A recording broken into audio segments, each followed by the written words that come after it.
सारे यंत्र, सारे मंत्र, सारे तंत्र, इसके आगे सभी निष्फल। सारे फेल हो जाते हैं इसके आगे। यह एक ऐसा अचूक उपाय है जिसके आगे कुछ भी कार्य नहीं करता।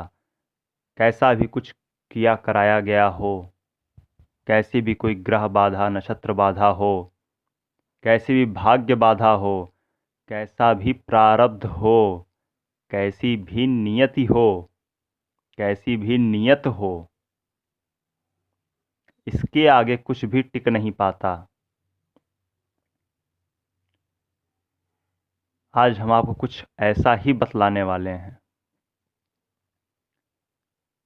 हम आगे बढ़ें इससे पहले जो लोग नए हैं वह हमें सब्सक्राइब कर लें। हमारे इस चैनल पर आपको दैनिक राशिफल, मासिक राशिफल, इसके अलावा अत्यंत उपयोगी ज्योतिष, आध्यात्म, धर्म के क्षेत्र की बातें मिलती रहती हैं। तो हमें सब्सक्राइब करें, बेल आइकन पर क्लिक करें, जिससे हमारे सारे वीडियोस आपको मिलते रहें। तो आज हम बात कर रहे हैं नाम जप की। हम कोई आपको मंत्र नहीं बतला रहे, कोई श्लोक नहीं बतला रहे, कोई स्तोत्र पाठ नहीं बतला रहे, कोई विधि नहीं बतला रहे कि ऐसा करना, ऐसी विधि करना। हम बस आपको प्रभु का नाम बतला रहे हैं। यह अमोघ है, यह अचूक है, यह ऐसा ब्रह्मास्त्र है जिसकी कोई काट नहीं। और सबसे बड़ी बात, इसकी महिमा वर्णनातीत है, वर्णन से परे है। मैं कितना भी कुछ इसके बारे में बतला दूं आपको, परंतु मैं इसका वर्णन करने में असमर्थ हूं, पूर्णतया असमर्थ हूं। मैं अपना प्रयास कर सकता हूं इसकी महिमा बतलाने का, आपको कुछ उदाहरणों के माध्यम से, कुछ बातों के माध्यम से, कुछ अनुभवों के माध्यम से, परंतु फिर भी इसकी महिमा के आगे वह कुछ भी नहीं। साक्षात त्रिदेव भी यदि अपने श्री मुख से इस नाम जप की महिमा कहें, अपने ही नाम जप की महिमा कहें, तो भी वह पूर्ण नहीं कह सकते। ब्रह्मा के मुख कम पड़ जाएंगे, गणपति की कलम छोटी पड़ जाएगी, शारदे की वाणी कम पड़ जाएगी, परंतु इस नाम जप की महिमा पूर्ण नहीं हो सकती।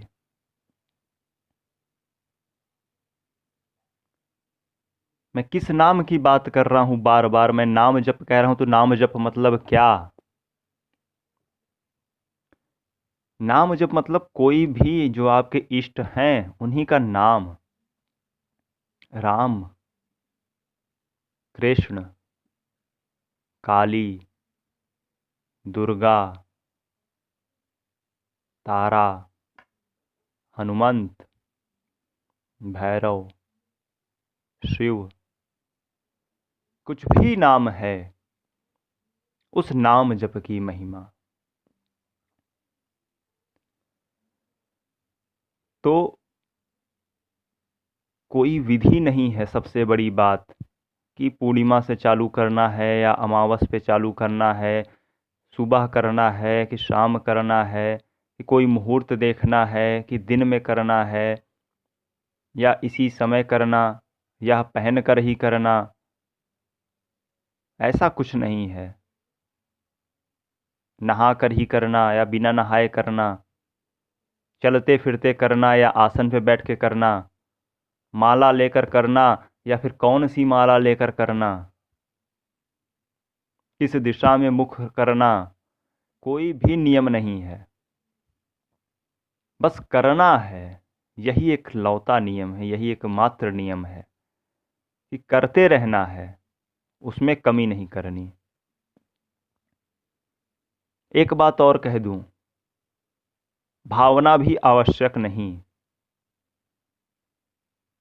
कुछ लोग कहेंगे कि भक्ति भाव से नहीं करोगे तो फल नहीं मिलेगा, तो भाई क्षमा करना मुझे, मैं इससे सहमत नहीं हूं।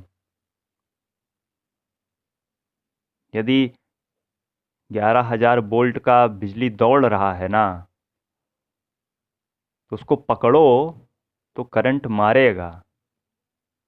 भाव से पकड़ो तो मारेगा, बिना भाव के पकड़ो तो मारेगा। खुशी होके पकड़ो, गुस्सा के पकड़ो, मारेगा वो। कोई राह चलता आदमी है, उसको उठा के पत्थर मारने चालू कर दो, और भाव तुम बड़े प्यारे रखो, हंसते रहो, तुम मुस्कुराते रहो, क्या छोड़ेगा वह तुम्हें? क्या तुम, भाव तो मेरा अच्छा था। नहीं छोड़ेगा।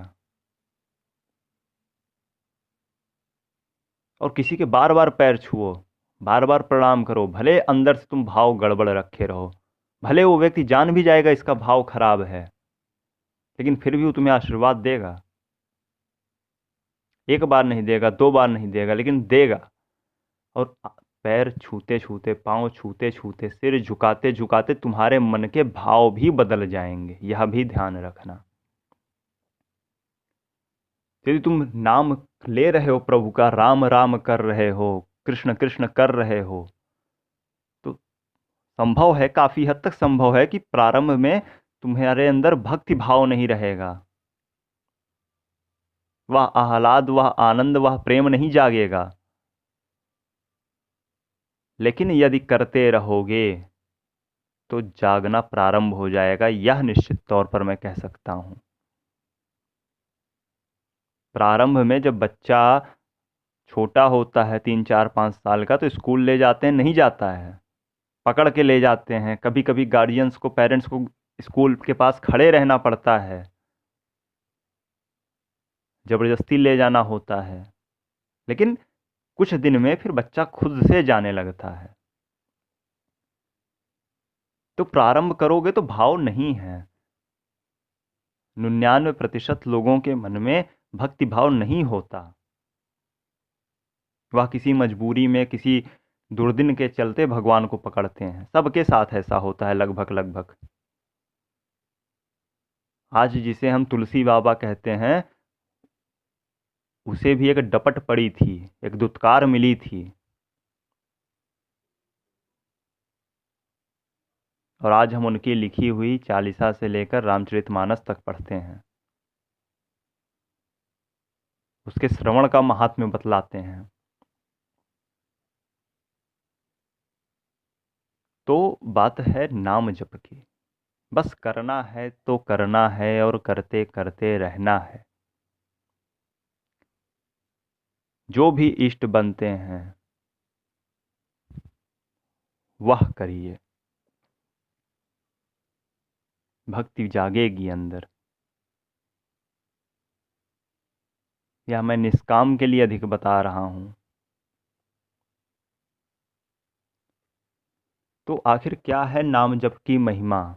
कोई उदाहरण देके क्या मैं समझा सकता हूं? तो पहले हम एक छोटा सा विधि जान लेते हैं, एक छोटा सा, यदि संभव हो तो, कि जिस देवी देवता की हम कर रहे हैं नाम जप, उनकी अगर कोई फोटो हो तो फोटो रख लें। अगर देशी घी का दीपक जला सकें तो ठीक, नहीं जला सकें तो वो भी आवश्यक नहीं। फोटो इसलिए कह रहा हूं कि एक छवि मन में उनकी बनी रहे। तो आप इसे चलते फिरते कैसे भी नाम जप आप कर सकते हैं। याद रखें, मंत्र आप चलते फिरते नहीं कर सकते हैं तब तक जब तक कि आपका वह मंत्र सिद्ध ना हो गया हो, जागृत ना हो गया हो, सक्रिय ना हो गया हो, उसके पुरस्चरण आपने ना कर लिए हों, या आपके गुरु की आज्ञा ना मिल गई हो, तब तक आप मंत्र को चलते फिरते नहीं कर सकते हैं। क्योंकि वो बीज मंत्र होते हैं, शुद्धि के साथ, करन्यास, विनियोग न्यास के साथ, दिग्बंध के साथ, बड़े ही नियमों के साथ उसको किया जाता है। ऐसा ही स्तोत्र के बारे में भी है, पाठ के बारे में भी है। लेकिन यह नाम जप है, यह कभी भी किया जा सकता है, किसी भी परिस्थिति में किया जा सकता है। इसमें शौच अशौच के नियम भी नहीं लगते, इतना पवित्र है यह। तो यदि आप दीपक जला सकें और भगवान के सामने बैठ के कर सकें तो ठीक, नहीं कर सकते हैं तो जहाँ हैं, लेकिन कुछ देर करें, भजन के रूप में करें, जैसे हरे राम राम राम हरे हरे, हरे कृष्ण कृष्ण कृष्ण कृष्ण कृष्ण हरे हरे। तो चाहे जैसे करें, ताली बजाइए, उसी में मग्न हो जाइए, नृत्य करिए, कैसे करिए, लेकिन करिए। एक बार एक कथा आती है नाम जप के महात्म्य के संदर्भ में। अब यह कितनी वास्तविक है या कितनी यह रचित है, इसके बारे में मैं स्पष्ट तौर पर नहीं कह सकता, परंतु हाँ, एक महात्म्य के तौर पर यह उचित है। तो एक बार कबीर जी के निवास स्थान पर उनकी कुटिया में एक कोढ़ी व्यक्ति आया और बोला कि आपके बारे में बड़ा मैंने सुना है, बाहर से द्वार से वह बोला, तो आप मेरा कोढ़ दूर कर दें। कबीर जी उस समय स्नान के लिए गए हुए थे, उनका पुत्र कमाल था घर पे। उसने सोचा कि मैं कर देता हूँ, और 3 बार राम नाम कहा उन्होंने, परिक्रमा करी 3 बार, और वह कोढ़ी का कोढ़ दूर हो गया। अब बड़े खुश हुए, बड़े मगन हुए कि अरे वाह, मैंने राम नाम की महिमा जान ली है, आज मैं राम नाम की महिमा से आज लोगों को ठीक कर सकता हूँ। फिर क्या था, कबीर जी आए, उनको बड़ा ही खुशी से नृत्य करते हुए बतलाए कि अब मैं परफेक्ट हो गया। कबीरदास जी समझ गए कि इसमें अहंकार आ गया है। उन्होंने एक चिट्ठी बनाकर उन्हें दी और कहे कि जाओ तुलसीदास जी से मिल लो।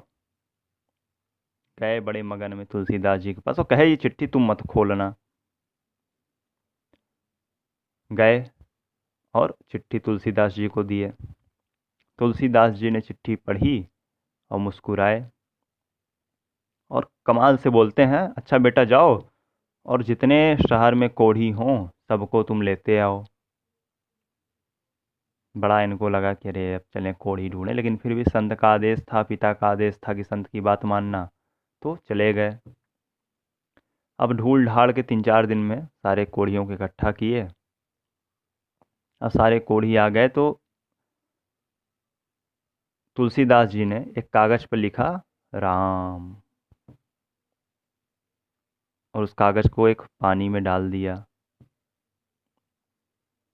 और कमाल से बोला अब यह पानी सबको थोड़ा थोड़ा दे दो। कमाल ने सबको वह पानी थोड़ा थोड़ा दे दिया। आश्चर्य, घोर आश्चर्य, सब ठीक हो गए। तुलसीदास जी को लगा कि, मतलब कमाल को लगा, अब मैं राम नाम की महिमा जान गया।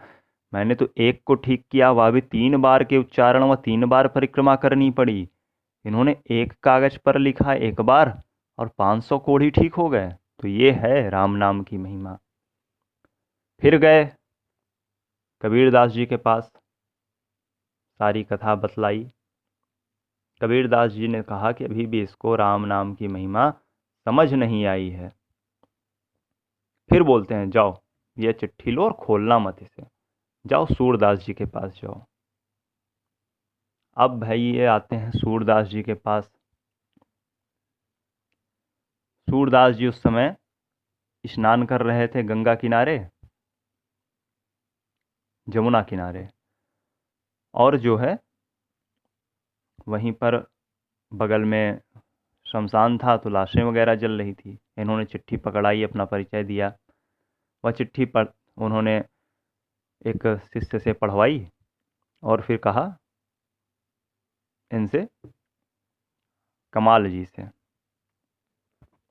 कि मुझे पकड़ के किसी मुर्दे के पास ले चलो। या ले गए उनको शमशान घाट में। एक लाश जो थी जलने को तैयार थी।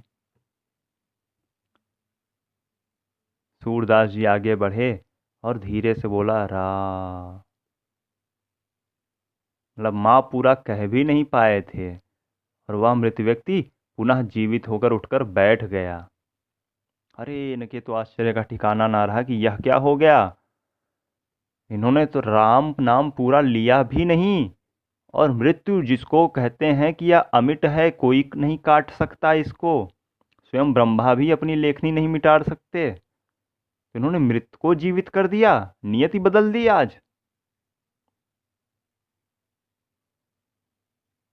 मतलब राम का आधा नाम से, आधे उच्चारण से इन्होंने ब्रह्मांड की लेखनी बदल दी, ब्रह्मांड का विधान बदल दिया। इतनी महिमा। फिर गए कबीरदास जी के पास, कहे अब मैं राम नाम की महिमा समझ गया। कबीरदास जी ने उन्हें फिर समझाया कि इतनी सी ही नहीं है राम नाम की महिमा। अरे भ्रिकुटी विलास सृष्टि लय होई, अर्थात जिसके भ्रिकुट के भौं के विलास मात्र से प्रलय हो सकता है, उसके नाम की महिमा तुम कर पाओगे? तो यह किसी के लिए भी संभव नहीं है कि वह राम नाम की महिमा कह पाए। इसीलिए विद्वानों ने कहा है कि श्रद्धा और विश्वास के साथ चलना चाहिए, गुरु वाक्य का, संत वाक्य का पालन करना चाहिए।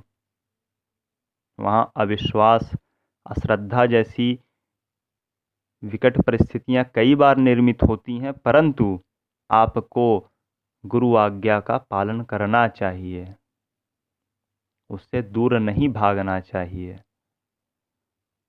कहते हैं ना कि गुरु बनाओ तो बड़ा ही जांच पड़ताल करके बनाओ, बनाने के बाद फिर उसमें दोष देखने के अधिकारी तुम नहीं हो।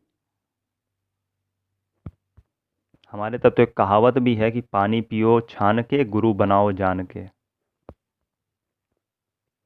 हजारों लाखों करोड़ों मंत्रों की साधना, जन्मों जन्मों की साधना सदगुरु पर संदेह करने मात्र से नष्ट हो जाती है। खैर हम लोग चर्चा से नहीं भटकते। तो तुलसीदास जी ने क्या कहा राम नाम के बारे में कि राम ब्रह्म परमार्थ रूपा, अर्थात ब्रह्म ने, साक्षात ईश्वर ने परमार्थ के लिए ही राम रूप धारण किया। राम नाम की औषधि खरी नियत से खाए, अंग रोप व्यापे नहीं, महारोग मिट जाए। तो यह जो नाम का महात्म्य है, यह जैसा कि मैंने कहा कि इसको मैं व्यक्त नहीं कर सकता, परंतु हाँ अनुभव में है। और अनुभव में मतलब यह ही नहीं होता कि सब अनुभव मैंने किए हैं। अनुभव का मतलब मैंने अपनी ज्ञानेंद्रियों से, आँख से, नाक से, अपने मुख से, अपने अन्य ज्ञानेंद्रियों से जो अनुभव लिए, इस संसार से, इस जगत से, जो मैंने देखा, सुना, समझा, तो उसके आधार पर भी मैंने इसे सत्य पाया कि राम नाम की महिमा या नाम जप की महिमा बड़ी अद्भुत है। तो कोई भी यंत्र मंत्र तंत्र, कोई भी विधान, कोई भी शास्त्र, कोई भी विधि, कोई भी कर्मकांड इसके आगे, नाम जप के आगे टिक नहीं सकता। तो यदि आपने अभी तक हमें सब्सक्राइब नहीं किया है तो कर लें, खोज करें, अनुभव करें और आनंद को प्राप्त हो जावें। लाइक करें, शेयर करें और सब्सक्राइब करके जुड़ जावें। श्री राधे।